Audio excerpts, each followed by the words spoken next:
हरि ओम। गुरुर्ब्रह्मा गुरुर्विष्णु गुरुर्देवो महेश्वरः गुरुः साक्षात् परब्रह्म तस्मै श्री गुरुवे नमः। आदौ देवकी देवगर्भजननं गोपीगिरिवर्धनं मायापूतनजीवतापहरणं गोवर्धनोद्धारणं कंसच्छेदनकौरवादिहननं कुन्तीसुतापालनम् एतत् श्रीमद्भागवतं पुराणकथितं श्रीकृष्णलीलामृतं निगमकल्पतरोर्गलितं फलं शुकमुखाद्रव अमृतसंयुतं पिबत भागवतं रसमालया मुहुरहो रसिका भूरि भावुका। प्रभु श्री कृष्णचंद्र नारायण जी के चरण कमलों में नतमस्तक होकर के गुरु श्री वेद व्यास जी, गुरु श्री माधवाश्रम जी, गुरु श्री आदि गुरु शंकराचार्य जी, गुरु श्री नारद जी, गुरु श्री सुखदेव जी, गुरु श्री सुख जी के चरण कमलों में नतमस्तक होकर के मैं ये श्रीमद् भागवत महापुराण 10वें स्कंद का 34वां अध्याय पढ़ने जा रहा हूँ, जिसमें आज का प्रसंग है सुदर्शन और शंखचूड़ का उद्धार। सुदर्शन एवं शंखचूड़ का उद्धार जो इस प्रकार है। ओम नमः। श्री शुकवाच एकदा देवयात्रायां गोपाला जानकौतुका अनोभिरानरोद्युक्ते प्रयुयुस्ते अम्बिकावनं तत्र स्नात्वा सरस्वत्यां देवं पशुपतिं विभुम् अन्नार्चूर्हणैर्भक्त्या देवीं च नृपते अम्बिकां गावो हिरण्यं वांसांसि मधु मध्वन्नमादिता ब्राह्मणेभ्यो ददौ सर्वे देवो न प्रेतामिति ओषु सरस्वती तीरे जलं प्रास्यादितवृता रजनीं तां महाभागा नन्दसु नन्दकादया काशिन्महान् हिस्तस्मिन् विपणे अति बुभुक्षिता यदीक्षये याग्रतो नन्दं शयानम् उर्गोग्रसीत सा चुक्रोशा हिनाग्रस्ता कृष्ण कृष्ण महानयं सर्पो मां ग्रसते तात प्रपन्नं परिमोचय तस्य चक्रान्वितं श्रुता गोपाला ससोदुत्थिता ग्रस्तं च दृष्ट्वा विभ्रान्ता सर्पं बिभ्यादु उल्मुखे अलातेर्दयमानोऽपि नामुञ्चतम् उरुङ्गमम्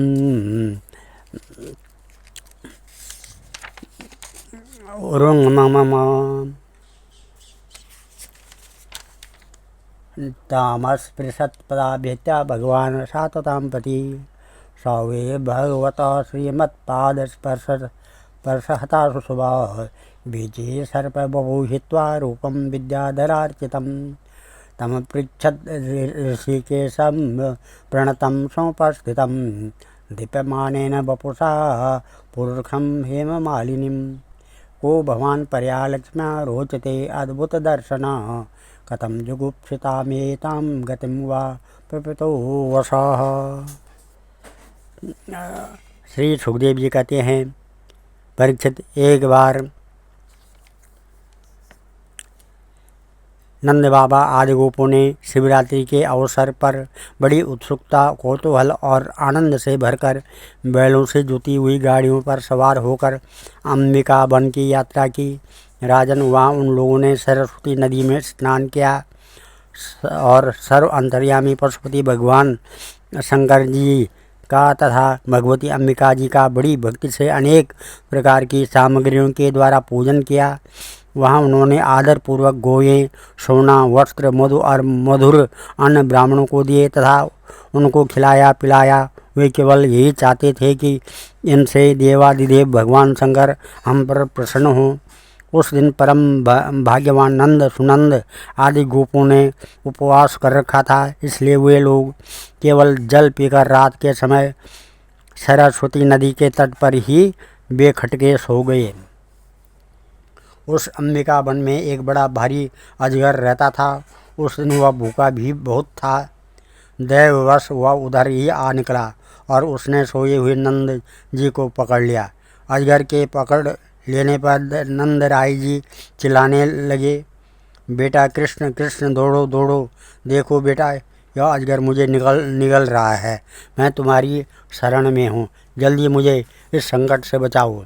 नंद बाबा का चिल्लाना सुनकर सब के सब गोप एकाएक उठ खड़े हुए और उन्हें अजगर के मुंह में देखकर नंद बाबा को अजगर के मुंह में देखकर घबरा गए। अब वे लुकाठियाँ अध जली लकड़ियों से उस अजगर को मारने लगे, किंतु लकड़ियों से मारे जाने और जलने पर भी अजगर ने नंद बाबा को छोड़ा नहीं। इतने ही में भक्त वत्सल भगवान श्री कृष्ण ने वहां पहुंचकर अपने चरणों से उस अजगर को छू दिया। भगवान के श्रेष्ठ चरणों का स्पर्श होते ही अजगर के सारे अशुभ भस्म हो गए और वह उसी क्षण अजगर का शरीर छोड़कर विद्याधरार्चित सर्वांग सुंदर रूपवान बन गया। उस पुरुष के शरीर से दिव्य ज्योति निकल रही थी। वह सोने के हार पहने हुए था।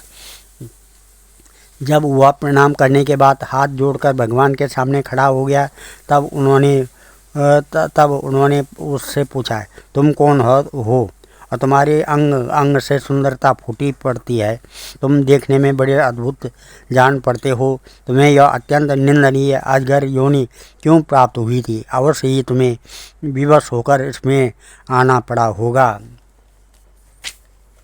सर्प उवाच अहम विद्याधर कर्षित सुदर्शना इदं श्रुता श्रिया स्वरूप संपत्त्या विमानेनाचरम दिशो ऋषिन् विरूपाणांगिरसा प्रासं रूपदर्पिता तैरिमां प्रावितो योनि प्रलब्धे स्वेन पापमना शापो मेनुग्रह एव कृतास्ते करुणात्मभिः यदहं लोकगुरूणां पदास्पृष्टो हताशुभा तम त्वाहं भवभीतानां प्रपन्नानां भयापहम् आपृच्छे शापनिर्मुक्ता पादस्पर्श हृदमेवहन् प्रपन्नोऽस्मि महायोगिन् महापुरुष सत्पते अनुजानीय मां देवा सर्वलोकेश्वरेश्वरा ब्रह्मदण्डात् विमुक्तोऽहं सद्यस्ते अच्युतदर्शनात् इन्नामागृह्ण अखिलान् श्रुतिनात्मानमेव च सद्य पुनादि किं भूयस्तस्त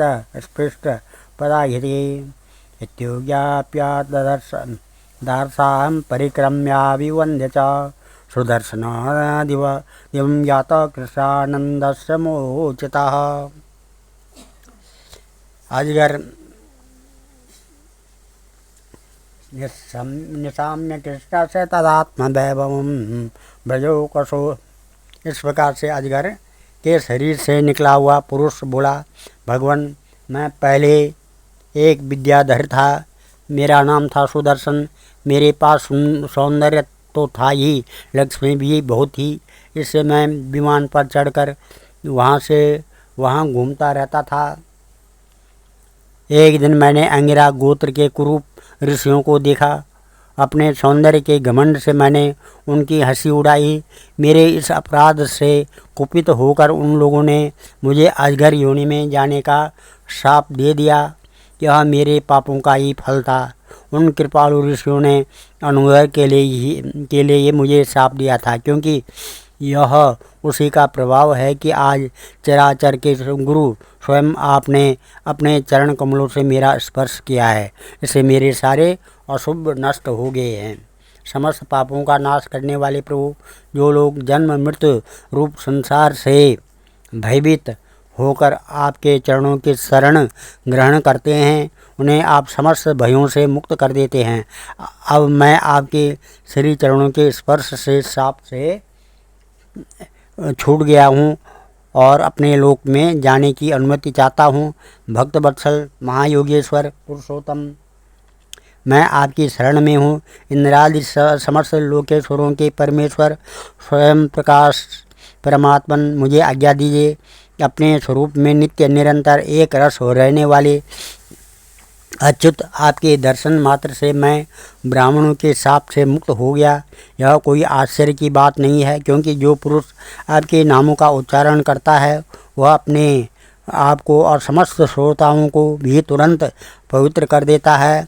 फिर मुझे तो आपने स्वयं अपने चरण कमलों से स्पर्श किया है, तब भला मेरी मुक्ति में क्या संदेह हो सकता है। इस प्रकार सुदर्शन ने भगवान श्री कृष्ण से विनती की, परिक्रमा की और प्रणाम किया। फिर उनसे आज्ञा लेकर वह अपने लोक में चला गया और नंद बाबा इस भारी संकट से छूट गए।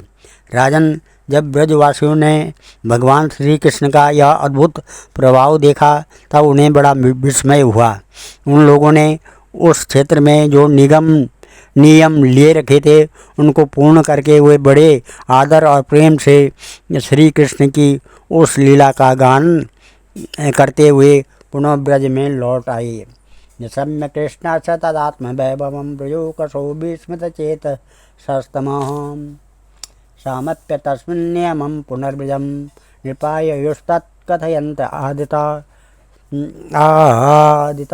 कदाचिदत गोविंद रामाश्चाद्भुत विक्रम विजग्रहातो बने रात्र्यां मध्य गोव्रजयोषिताम् उपगीयमानो ललितं स्त्रीजन्यैर्बद्ध सौहृदे स्वलङ्कृतानुलिप्ताङ्गोस्त्रग्विणो व्रजो अम्बरो निशामुखं मानयन्ता उदितोडु पतारकं मल्लिका गन्धमत्ताली जुष्टं कुमुद वायुना जगतो सर्वभूतानां मनःश्रवणमङ्गलं तो कल्पयन्तो युगपत् स्वरमण्डलमूर्छितं गोप्यस्तद्गीतमाकर्ण्य मूर्छितानां विदन् नृपस्त्रं सद्दुकूलम् आत्मानं त्रस्तकेशस्त्रजं तथा।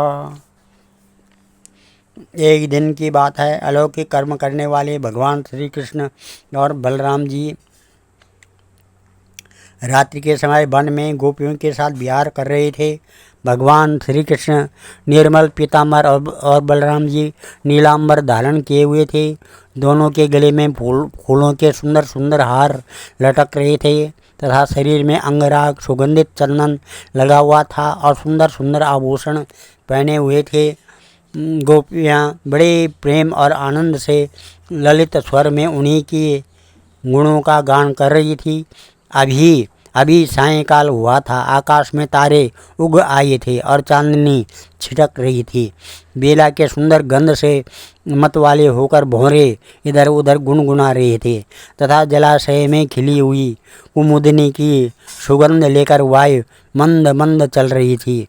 उस समय उनका सम्मान करते हुए भगवान श्री कृष्ण और बलराम जी ने एक ही साथ मिलकर राग आलापा। उनका राग आरोह अवरोह स्वरों के चढ़ाव उतार से बहुत ही सुंदर लग रहा था।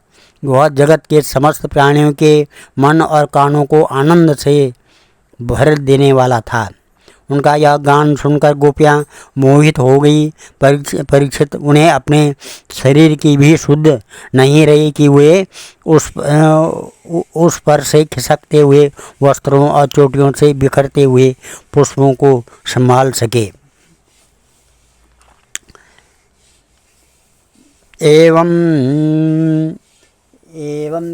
विक्रीडतो स्वैरं गायतो संप्रमत्तवत् शंखचूड इदं ख्यातो धनदा अनुचरोऽभ्यगात् तयोर्निरीक्षतो राजन् तन्नाथं प्रणदाजनं क्रोशन्तं कालयामास दिशयुदित्यामशङ्किता क्रोशन्तं कृष्णरामेति विलोक्य स्वपरिग्रहं यथा गा दर्शनाग्रस्ता भ्रातरा वन्धावतां मां बहिष्टत्यभयारावो शालहस्तो तव तरस्विनो आसेदतुस्तं तरसा त्वरितं गुयकादमं सवीक्षा तवानुप्राप्तो कालमृत्यु इवोद्विजन् विसृज्य सृजनं मूढा प्राद्रवज्जीवतीक्षया। जिस समय बलराम और श्याम दोनों भाई इस प्रकार स्वच्छंद विहार कर रहे थे और उन्मत्त की भांति गा रहे थे, उसी समय वहाँ शंखचूड नामक एक यक्ष आया। वह कुबेर का अनुचर था। परीक्षित दोनों भाइयों के देखते देखते वह उन गोपियों को लेकर बेखट के उत्तर की ओर भाग चला, जिनके एकमात्र स्वामी भगवान श्री कृष्ण ही हैं। वे गोपियाँ उस समय रो रो कर चिल्लाने लगी। दोनों भाइयों ने देखा कि जैसे कोई डाकू गौओं को लूट ले जाए, वैसे ही यह यक्ष हमारी प्रेयसियों को लिए जा रहा है और वे हा कृष्ण हा राम पुकार कर रो पीट रही है। उसी समय दोनों भाई उसकी ओर दौड़ पड़े। डरो मत, इस प्रकार अभय वाणी करते हुए हाथ में साल का वृक्ष लेकर बड़े वेग से क्षण भर में ही उस नीच यक्ष के पास पहुंच गए। यक्ष ने देखा कि काल और मृत्यु के समान ये दोनों भाई मेरे पास आ पहुँचे हैं, तब वह मूड घबरा गए। उसने गोपियों को नहीं वहीं छोड़ दिया, स्वयं प्राण बचाने के लिए भागा। तमन्न धावत गोविंद यत्र यत्र स धावति जिहीर सुसत शिरोरत्न तस्तुरजन स्त्रियो बला अभिदूर इवाभीत्य शिरस्तस्या दुरात्मना जार मुष्टिनैवांगं स चूडामणिं विभु शङ्खचूडं नृत्येवं मणिमादाय भास्वरम् अग्रजाया ददात् प्रीत्या पश्यन्तीनां चयोषिताम्। तब स्त्रियों की रक्षा करने के लिए बलराम जी तो वहीं खड़े रह गए, परंतु भगवान श्री कृष्ण जहाँ जहाँ वह भाग कर गया उसके पीछे पीछे दौड़ते गए। वे चाहते थे कि उसके सिर की चूड़ामणि निकाल लें। कुछ ही दूर जाने पर भगवान ने उसे पकड़ लिया और उस दुष्ट के सिर पर कसकर एक घूंसा जमाया और चूड़ामणि के साथ उसका सिर भी धड़ से अलग कर दिया। इस प्रकार भगवान श्री कृष्ण शंखचूड़ को मारकर और वह चमकीली मणि लेकर लौट आए तथा सब गोपियों के सामने ही उन्होंने बड़े प्रेम से वह मणि बड़े भाई बलराम जी को दे दी। आज हम इस कथा को यहीं पर विराम देते हैं। कल 35वां अध्याय जिसमें युगल गीत है वो करेंगे। ओम नमः देयं सदा परिभवग्नमविष्टदोहं तीर्थात् पदं शिवविरञ्चनुतं शरणं भृत्यातिहं प्रणतपालभवाब्धिपोतं वन्दे महापुरुषते चरणारविन्दम्। ओम सर्वे भवन्तु सुखिनः, सर्वे सन्तु निरामया, सर्वे भद्राणि पश्यन्तु, मा कश्चित् दुःखभाग् भवेत्।